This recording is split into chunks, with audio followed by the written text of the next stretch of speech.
Là,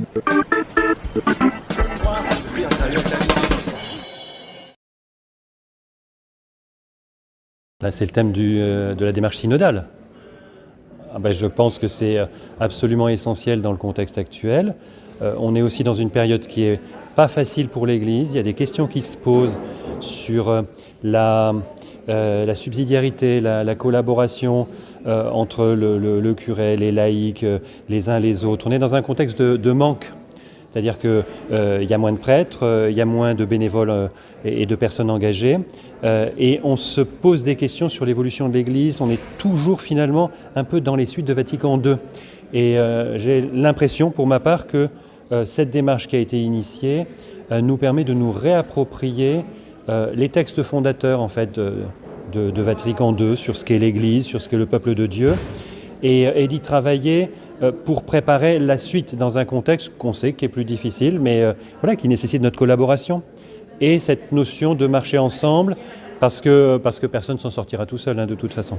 Ce qui m'a frappé aujourd'hui, c'est l'ensemble avec les enseignements, et puis en lien avec ce qu'on a fait hier sur les ateliers, les mises en commun, etc. Là, ce matin, on a eu un temps de prière sur un texte, qui est Jean 15, la vigne et les sarments.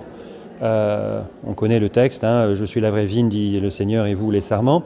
Il dit, en dehors de moi, vous ne pouvez rien faire. Et ça m'a éclairé l'ensemble, c'est-à-dire que la situation dans laquelle on se laisse aller à l'inquiétude, à l'angoisse, à la peur de manquer de temps, manquer d'énergie, manquer de moyens, manquer de gens, de ressources, etc. Puis là où on est encore à peu près bien pourvu avec des équipes, on peut avoir aussi peur de manquer de notre espace, de notre autonomie, que l'autre vienne un peu marcher sur nos plates-bandes, etc. Tous ces réflexes-là sont toujours là et c'est toujours en fait une forme d'angoisse, de peur de manquer de quelque chose. Et le Christ nous dit, évidemment, si vous coupez de moi, c'est évident que vous n'y arriverez pas. Donc vous allez être livré à votre peur de manquer.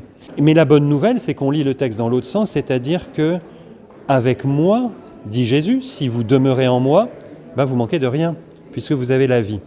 Et donc, moi, vraiment, ce que je retiens de ces 2 jours, avec l'articulation qui a été très bien faite dans l'enchaînement des démarches proposées, c'est vraiment un appel dans nos EAP, dans nos équipes diverses, dans nos paroisses, dans nos mouvements, à nous recentrer vraiment sur la prière et sur le Christ, parce que effectivement, sinon on ne va voir que ce qui ne va pas et ce qui fait qu'on n'y arrivera pas. Mais avec Jésus, en fait tout est possible parce que c'est lui qui nous le dit et qui nous le garantit. Donc c'est vraiment ça que je veux retenir.